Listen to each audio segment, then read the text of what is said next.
40 দিন খালি পানি আর পানি, এত পানি, চারদিকে খালি পানি আর পানি, প্লাবন শুরু হয়ে গেল। আল্লাহ পাক তাবারাকা ওয়া তাআলার পয়গম্বর যারা কালেমা পড়েছে তাদেরকে নিয়ে উঠছে, খালি পানি আর পানি, পানি আর পানি, এত পানি। তিনজন যুবক চিন্তা করলো মানুষ খালি মারা যায়। সেই সময় কিন্তু মানুষ আল্লাহকে ডাক দিয়ে বলে, রব্বানা, আয় আমার রব, যালামনা, জীবনের যত জনমের গুনাহ, ওয়া ইল্লাম তাগফির লানা, সব দরবার থেকে আপনার উপরে ভাসতেছি পানির উপরে, আয় আল্লাহ ওয়া তারহামনা লানাকুনান্না মিনাল খাসিরিন, আমাদেরকে মাফ করে আপনার দলে আসছি, ক্ষমা করে দাও। কিন্তু আল্লাহ পাক নূহ নবীর যে দোয়া করেছে, ক্ষমা হবে?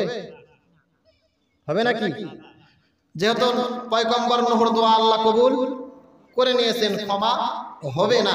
ক্ষমা যখন হলো না, তিনজন যুবক চিন্তা করতেছে, হাই রে হাই, যেহেতু আমরা দুনিয়াতে বাস থাকতে চাই, সব উঁচু পাহাড়ে চলে গেছে।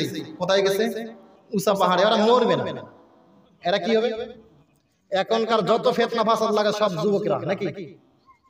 মুরব্বির তো দোষ আছে নাই? কারণ আজকের মাহফিল যে যুবকরা লাগাইছে, এদের মা অবশ্যই এদের গর্বে নিয়ে কোরআনের মাহফিল শুনেছে বিদায় মাহফিল লাগাইছে। আল্লাহু আকবার। দেখেন মুসলমান, যখন পানি আর পানি, যুবকরা যখন পাহাড়ের উপরে, তাদের আল্লাহ পাক প্রসাবের ব্যাগ দিয়া দিলেন, প্রসাব আর বন্ধ হয় না, প্রসাব করতে করতে বন্যা হয়ে গেল।